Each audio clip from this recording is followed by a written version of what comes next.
प्रिय विद्यार्थियों, मैं doctor Arun Vyas, associate professor geology, government Bangur college Didwana, आज आपके साथ एमएससी तथा बीएससी थर्ड ईयर जियोलॉजी के विद्यार्थियों के लिए इकोनॉमिक जियोलॉजी से संबंधित मिनरल या और डिपॉजिट्स के फॉर्मेशन से मुतालिक जो विभिन्न प्रोसेसेस हैं उनमें से एक महत्वपूर्ण प्रोसेस हाइड्रोथर्मल प्रोसेस के बारे में जानकारी प्रदान करूंगा। विद्यार्थियों, नेचर में जो खनिज प्राकृतिक रूप से मिलते हैं उनके बनने की प्रक्रिया वाकई बहुत अद्भुत है और इनके बनने के जो प्रक्रम हैं, भिन्न भिन्न प्रकार के प्रक्रम, इनके बारे में हम आगे के व्याख्यानों में भी चर्चा करेंगे। इन प्रक्रम में जो सबसे महत्वपूर्ण प्रक्रम है वो है हाइड्रोथर्मल प्रोसेस। आज के इस व्याख्यान में मैं आपको हाइड्रोथर्मल प्रोसेस के बारे में जानकारी प्रदान करूँगा। Hydrothermal deposits have been formed from cooling of gaseous and liquid solutions. Whenever these solutions find a place to enter in cavities, fissures or pore spaces of the rocks, यानी जो चट्टानें हैं उनके अंदर पाई जाने वाली गुहिकाएँ यानी कैविटीज़, फिशर्स और पोर स्पेसेस के अंदर जब गैसियस और लिक्विड सॉल्यूशन जो है वो आकर अपना स्थान ग्रहण करता है और वो जब ठंडा होता है तो उस कंडीशंस में ये हाइड्रोथर्मल प्रोसेस के तहत मिनरल का डिपोजिशन होता है। The solvent in such cases is very often super heated steam. जो सॉल्वेंट है मैग्मा के चैम्बर के आसपास जो सुपर हीटेड स्टीम होती है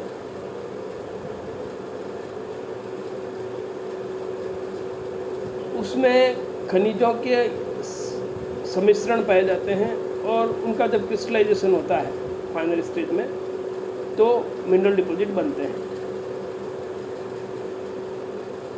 इसका मायने the solvent in such cases is very often superheated steam emanating from magmas towards the final stage of crystallization.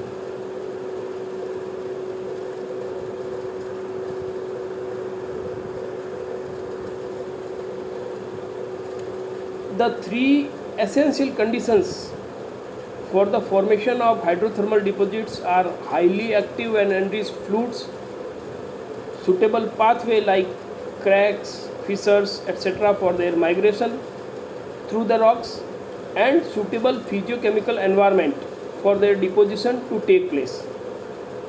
अर्थात हाइड्रोथर्मल प्रोसेस के लिए जो तीन महत्वपूर्ण कंडीशंस होनी चाहिए उनमें एक है हाईली एक्टिव और एनरिच्ड फ्लूइड और दूसरा उसको गमन करने के लिए सूटेबल पाथवे मिलना चाहिए in the form of cracks, fissures, ताकि वो माइग्रेट हो सके रॉक्स के माध्यम से, और फिर सूटेबल फिजियोकेमिकल एनवायरनमेंट जिसमें कि उनका निक्षेपण अल्टीमेटली हो सके। Superheated steam is an essential component of many magmatic melts and remains dispersing around the magma body till it's cooled down to a solid mass. The steam is capable of containing within it in dissolved form metallic elements like gold, copper, tungsten, molybdenum and to some extent silver, lead and zinc etc. तो ये super heated steam के साथ इस प्रकार के ये खनिज उसमें डिजोल्व फॉर्म में मेटेलिक एलिमेंट्स ये पाए जा सकते हैं। These elements are crystallised out as the enriched solution pass upwards and suffer cooling and loss of pressure. तो ये जो एलिमेंट्स इसमें पाए जाते हैं वो क्रिस्टलाइज हो जाते हैं, crystallise out as the enriched solution passed upwards. ये जो एनरिच्ड सॉल्यूशन है हाईली स्टीम्ड, ये जब अपवर्ड मूवमेंट करता है तो उसके दौरान कूलिंग और प्रेशर की कमी के कारण ये एलिमेंट्स डिजोल्व होकर मेटल डिपॉजिट्स में परिवर्तित हो जाते हैं। यहाँ इस चित्र में आप देख सकते हैं कि ये जियोथर्मल एरिया बताया है, ये हॉट स्प्रिंग्स यहाँ पर, ये फुमरोल्स और ये सिलिका कैप यहाँ पर। इधर वॉल्केनिक्स बताए गए हैं, सेडिमेंट्स के नीचे ग्राउंड वाटर रिचार्ज वाला इलाका। यहाँ ये हाइड्रोथर्मल सॉल्यूशंस हैं जो टेम्परेचर 200 to 600 डिग्री सेंटीग्रेड का है। ये मैग्मा चैम्बर, ये मैग्मेटिक फ्लूइड ऊपर की तरफ बढ़ता है। सुपर हीटेड जो सॉल्यूशंस की हम बात कर रहे थे, और वो यहाँ ऊपर अपवर्ड मूवमेंट की तरफ जब उसमें प्रेशर कम होता है और टेम्परेचर डाउन होता है तो वो मिनरलाइजेशन हो जाता है और हाइड्रोथर्मल डिपॉजिट का निर्माण होता है। इसी तरह इस डायग्राम में भी समझाया गया है, ये मैग्मा का चैम्बर है, ये हाइड्रोथर्मल फ्लूइड्स जो नेसेसरी होता है, वाटर फ्रॉम प्रेसिपिटेशन नीचे आ रहा है। यहाँ ये देखिए गैसियस जल, sulphur dioxide, HS, CO2, HCl, और यहाँ ये मिनरल वीन्स, और इसमें जो एलिमेंट्स की हमने पहले चर्चा की, गोल्ड, सिल्वर, कॉपर एट्सेट्रा। ऊपर ये क्ले का लेयर।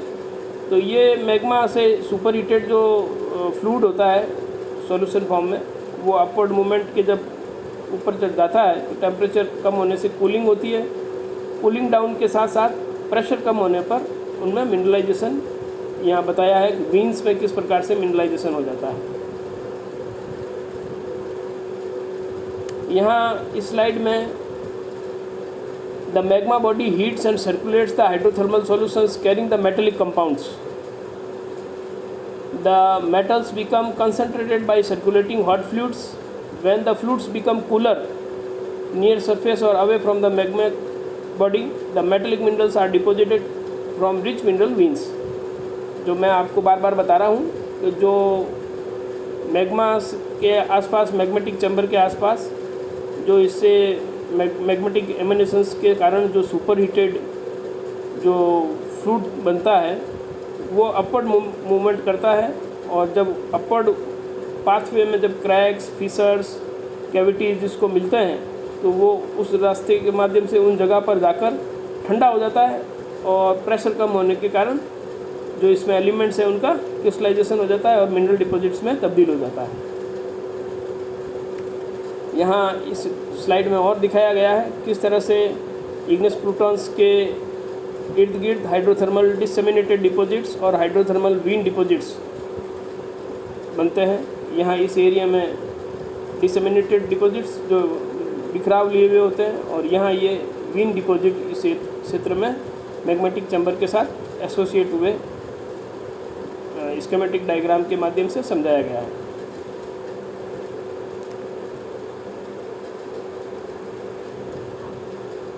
हाइड्रोथर्मल सॉल्यूशन जो इसका इम्पोर्टेंट पार्ट हो गया, उसकी डेफिनेशन के बारे में बात करें। The hot watery solution that escapes from a mass of magma during the later stages of crystallization. Such solution may alter the surrounding rocks. तो यहाँ नीचे आप देखिए इसमें भी स्कीमेटिक डायग्राम के मार्फत समझाने की कोशिश की गई है। यहाँ ये हाइड्रोथर्मल सॉल्यूशंस यहाँ पर एकत्रित हो रहा है। ये उसके लिए हीट का सोर्स है जहाँ से वो ऊपर की तरफ अपवर्ड मूवमेंट करता है, और यहाँ इस साइड में मिनरल डिपॉजिट बताया गया है। ये बेसमेंट रॉक नीचे, तो अपवर्ड मोशन की तरफ कूलिंग और लोअरिंग ऑफ प्रेशर के कारण क्रिस्टलाइजेशन से मिनरल डिपॉजिट फॉर्म होते हैं। हाइड्रोथर्मल ओवर फॉर्मिंग प्रोसेसेस में हाइपोथर्मल, मेसोथर्मल और एपिथर्मल 3 प्रकार के ओवर फॉर्मिंग प्रोसेसेस हैं जो टेम्परेचर वेरिएशन के आधार पर क्लासिफाइड किए गए हैं। हाइपोथर्मल में जो टेम्परेचर है वो 300 डिग्री सेंटीग्रेड से 500 डिग्री सेंटीग्रेड तक, मेसोथर्मल में 200 डिग्री से 300 डिग्री तक का, और epithermal ore forming processes low temperature पे 50 डिग्री से लेकर 200 डिग्री सेंटीग्रेड तक के रेंज में क्रियाशील होते हैं। अब ये जो हाइपोजीन और सुपरजीन हैं, अभी हमने आपको बार बार बताया कि अपवर्ड माइग्रेशन से जो मिनरल डिपॉजिट होते हैं उनको हाइपोजीन बोलते हैं, और जो डिपॉजिट डिसेंडिंग सॉल्यूशंस या नीचे की तरफ जो जाता है उसके कारण जब बनता है तो उसे हम सुपरजीन ही बोलते हैं। तो hypogene deposits form during the upward migration of the mineralising solutions, whereas supergene deposits formed by the descending solutions. Hydrothermal ore forming processes के बारे में चर्चा करते हैं, आगे बढ़ाते हैं। Most common sulphide deposits are hydrothermal. पृथ्वी पर पाए जाने वाले जो ज़्यादातर सल्फाइड डिपॉजिट्स हैं वो हाइड्रोथर्मल प्रोसेस के द्वारा निर्मित होते हैं। प्रेसिपिटेशन फ्रॉम एक्वस और carbonaceous aqueous fluids and liquid solutions, ये इसके लिए रेस्पॉन्सिबल होते हैं। पोरोसिटी और fracturing required to have sulphide bearing solutions mobilise through rocks.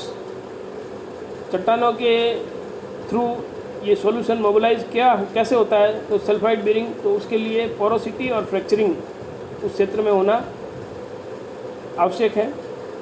और एल्टर कंपोजिशन ऑफ रॉक्स, उदाहरण के रूप में जो ग्रिसेंस हैं वो अगर एंड्रीस्टीन है तो कैसेटराइट, टंगस्टन है तो सिलाइट और वोल्फ्रामाइट, एंड जेमस्टोन तो बेरिल, टोपाज और टूरमलिन। ये उदाहरण के द्वारा इसको समझाने का प्रयास किया गया है। अब हाइड्रोथर्मल ओवर फॉर्मिंग प्रोसेसेस के जो अलग अलग तरह के डिपॉजिट्स हैं उनके बारे में चर्चा करें। प्लूटोनिक हाइड्रोथर्मल डिपॉजिट, इसमें solution from crystallising granitic magma enriched in heavy metals forms pegmatite veins surrounding granites. दूसरा है pneumatolytic deposits, fractured zone adjacent to granitic intrusion, quartz, cassiterite and scheelite precipitate from supercritical water in fractures. फिर skarns at contact of granitic intrusion and limestone और marble, calc silicate minerals form altered by hot supercritical liquid. इसमें भी उदाहरण दिए गए हैं, wolframite, zinc, copper, lead, beryllium. Porphyry copper deposits, shallow granitic intrusion, underlying stratovolcanoes, alteration zone and vein network with metal ores, copper and ammo deposits. Volcanogenic massive sulfides, ये hydrothermal system vent और sea floor depositing sediments with ferric, copper, zinc, lead sulfides, black smokers. फिर hydrothermal sedimentary deposits, during deposition and diagenesis, metal-rich water replace pore water, sulfide precipitates during compaction, copper, lead, zinc, ferric manganese deposits. फिर है stratiform deposits, sedimentary and volcanoclastic rocks, brine precipitate, copper, lead, zinc sulfides in intergranular spaces of shales, sandstone and carbonate rocks. So these are different hydrothermal ore forming processes. यहाँ चित्र में hydrothermal ore forming processes में जो plutonic hydrothermal deposit है वो schematic diagram के माध्यम से यहाँ इस स्लाइड में दिखाया गया है। इसी तरह से जो पोरफेरी कॉपर का एक एग्जाम्पल इस स्कीमेटिक डायग्राम के माध्यम से इस स्लाइड में दिखाया गया है। इस स्लाइड में हाइड्रोथर्मल ओवर फॉर्मिंग प्रोसेसेस की वोल्केनोजेनिक मैसिव सल्फाइड्स की जो डिपोजिशन है वो स्कीमेटिक डायग्राम के माध्यम से प्रदर्शित की गई है। Now we will elaborate and discuss in detail regarding hydrothermal deposits through various slides. Hydrothermal deposits, main rock forming minerals have already formed. Fluid left after crystallization of intrusive magma. Fluid is hot. Watery solutions contain mineralized liquid. Hot acidic solution ranging from 50 to 500 degrees centigrade. Solutions move through cracks, openings and deposit dissolved minerals. Low temperature minerals migrate away from parent body. Example, cinnabar, stibnite. High temperature crystallizing minerals precipitate close to the parent igneous rocks body. Example, chalcopyrite. Conditions for hydrothermal deposits. There are 5 conditions. Mineralizing solution capable of transporting dissolving of mineral matter. Opening of rocks through which solution may be channelized. Sites for deposition of mineral matter. Reaction that result in deposition, and concentration of mineral matter to form workable and viable deposits. Now, cause of deposition. In this regard, there should be change in temperature, change in pressure, reaction with the wall rock, and reaction among the different constituents in the solutions. Classification. Lindgren has classified the hydrothermal deposits in 3 groups, जो हमने पहले भी आपके साथ discuss किया. हाइपोथर्मल, मेसोथर्मल and एपिथर्मल. Hypothermal, high temperature 300 to 600 degree centigrade from close to the intrusive body. Example, wolframite and native gold. Mesothermal deposits, intermediate temperature 200 to 300 degree centigrade, some distance away from the igneous mass. Examples are galena and argentite. Epithermal deposits, low temperature 50 to 200 degree centigrade, very far away from the intrusive body. And example are cinnabar and stibnite, as we discussed earlier also. In this slide, hydrothermal deposition, their associations have been shown. Here you can see hypothermal, mesothermal and epithermal in different temperature range. All the sulfide ore minerals in hypothermal, there are molybdenite, pyrrhotite, chalcopyrite, and as far as gangue minerals are concerned, quartz, tourmaline and topaz. Whereas in the mesothermal, where the temperature range is 200 to 300 degrees centigrade, sulfide ore minerals examples are chalcopyrite, bornite, galena and arsenopyrite. Whereas in this group, gangue minerals include quartz, carbonates and barite. In third, epithermal, low temperature 50 to 100 degrees centigrade range, sulfide ore minerals include cinnabar, stibnite and argentite, whereas gangue minerals include quartz, chalcedony and opal. Now, the mode of formation. On the basis of formation, hydrothermal deposits are divided into 2 groups: cavity filling deposits and replacement deposits. First, we will discuss about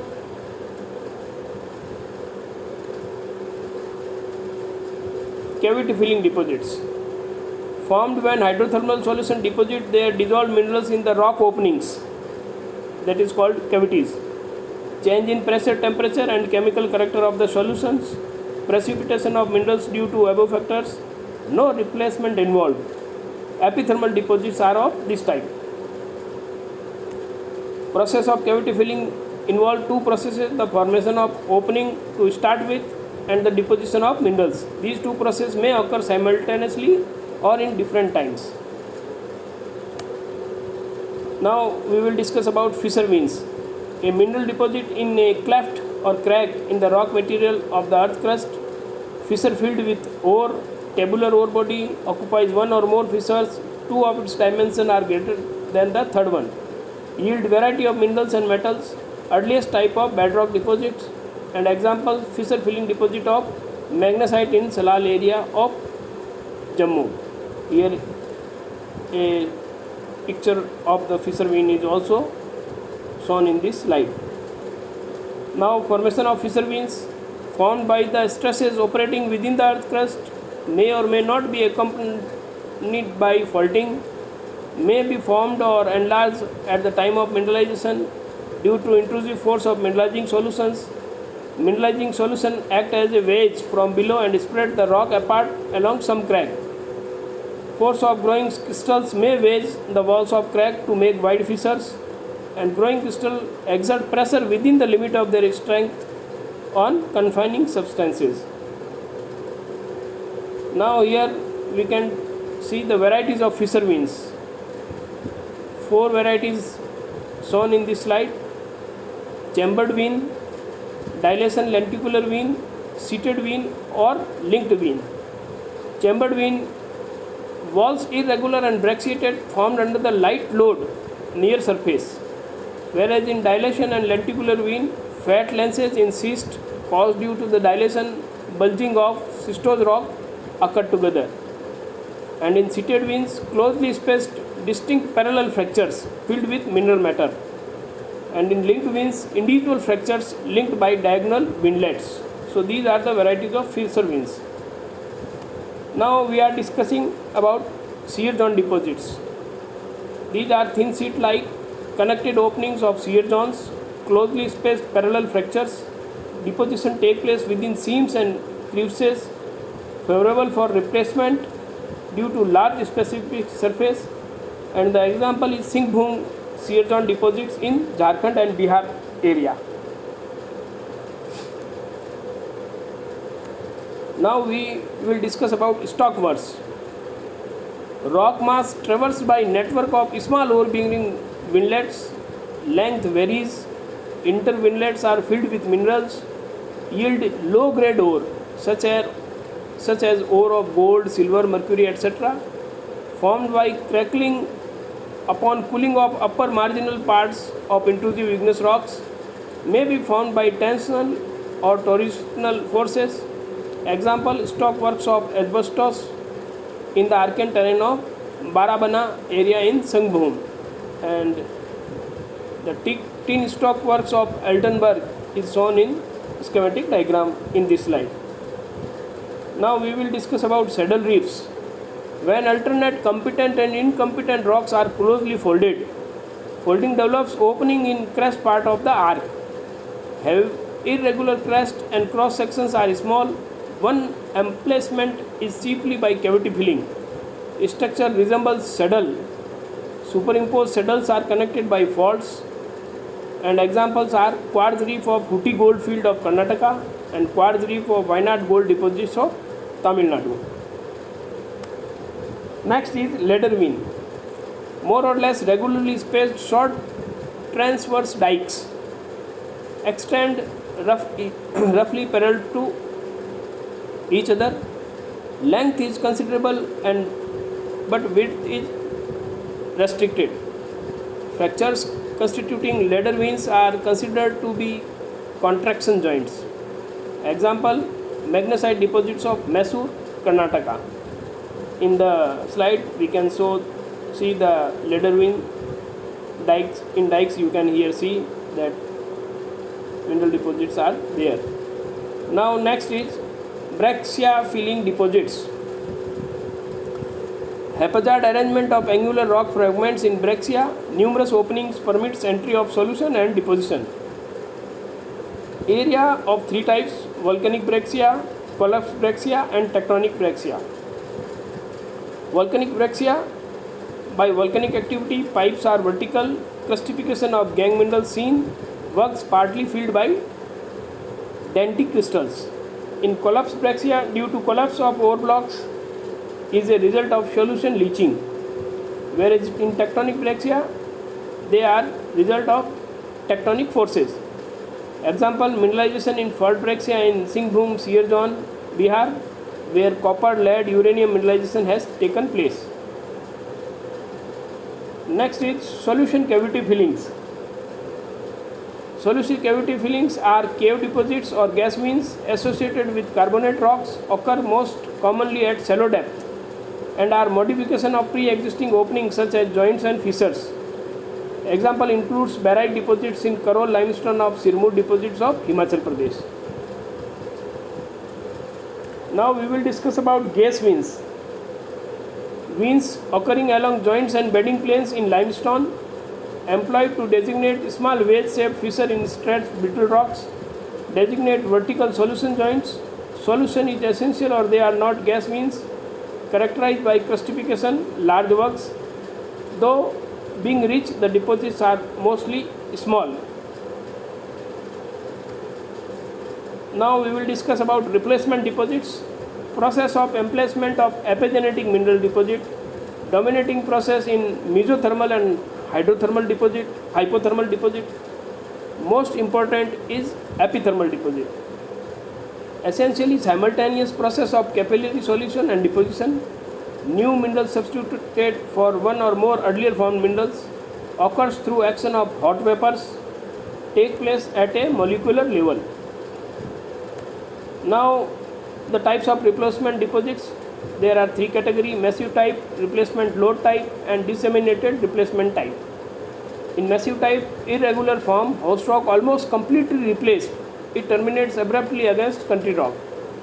Whereas in replacement load type, localized along thin beds, wall replaced, resemble fissure veins, outline wavy.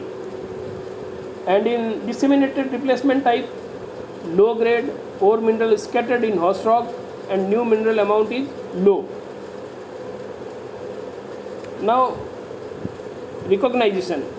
Presence of unsupported residual of host rock, country rock, escaping replacement remained isolated to ore mass. Preservation of rock structure of replaced body is preserved. Pseudomorphs, mineral replacing previous one and take its form. And irregular outline of load, the wavy sharp outline of ore body against host rock. These are the features helpful in recognition. Now here in this slide we can see forms of hydrothermal deposits, 5 types. Here these are fissure veins, these are ladder veins, here it is gas veins, stockworks and saddle reefs. All these forms of hydrothermal deposits we have already discussed in previous slides. This slide is Cuts से Engineering and General Geology by Parveen Singh. These are the references which we have used in this lecture. और जो slide player पर hydrothermal से संबंधित जो अच्छे photographs, schematic diagrams थे और जो ये पीपीटी की जो स्लाइड्स इसमें जो ज़्यादातर उपयोग में की गई स्लाइड शेयर के साथ उनका और गूगल सर्च इंजन से लिए गए कुछ चित्र, उन सब को यहाँ जो कि हो सकता है कॉपीराइट के तहत हो, यहाँ उनका एक्नॉलेजमेंट करते हुए नॉन कमर्शियल यूज़ के लिए उपयोग किया गया, क्योंकि विद्यार्थियों को समझाने के लिए सहज और सरल भाव से जो रिसर्च हो चुकी है या जो ई कंटेंट इंटरनेट पर अवेलेबल है उनका उपयोग इसमें किया, उन सबको हम यहाँ एक्नॉलेज करते हैं। और इस उम्मीद के साथ कि ये जो इंटरनेट पर ई कंटेंट उपलब्ध है उनका उपयोग इस व्याख्यान में इस भाव से किया गया है कि जो ये टॉपिक है वो आपको आसानी से समझाया जा सके। कोविड-19 के पैंडेमिक के इस दौर में आप घर बैठे अपने अध्ययन को जारी रखें। सरकार की एडवाइजरी, मास्क लगाना, सोशल डिस्टेंसिंग, 2 गज की दूरी रखना, सैनिटाइज होना और सतर्क रहना, इनका पालन करें। और परीक्षाएं अब प्रारंभ होने वाली हैं, अपने अध्ययन के जो स्टडी आवर्स हैं उनको बढ़ाएं। जो हम आपको ई कंटेंट उपलब्ध करा रहे हैं उनका अध्ययन करें, उन्हें देखें, समझें, पढ़ें, अपने नोट्स बनाएं। हाइड्रोथर्मल प्रोसेस का ये जो व्याख्यान है ये राजकीय बांगड़ महाविद्यालय डीडवाना के यूट्यूब चैनल पर अपलोड किया जाएगा। आप इसे बार बार देखें, सुने, पढ़ें, समझें और इसी व्याख्यान की PDF फाइल बनाकर आपके क्लास वाइज व्हाट्सएप ग्रुप में साझा की जा रही है तथा साथ ही इस व्याख्यान से संबंधित असाइनमेंट आपको दिया जा रहा है। उन प्रश्नों को गौर से देखें, पढ़ें और उनका उत्तर देने का प्रयास करें। घर बैठे अपने नोट्स बनाएं और जो ई कंटेंट आपको प्रस्तुत किए जा रहे हैं उनसे अपने नोट्स बनाकर अपनी पढ़ाई को चालू रखें और अपने कैरियर निर्माण के लिए गंभीरता से घर बैठकर भी पढ़ाई करते रहें।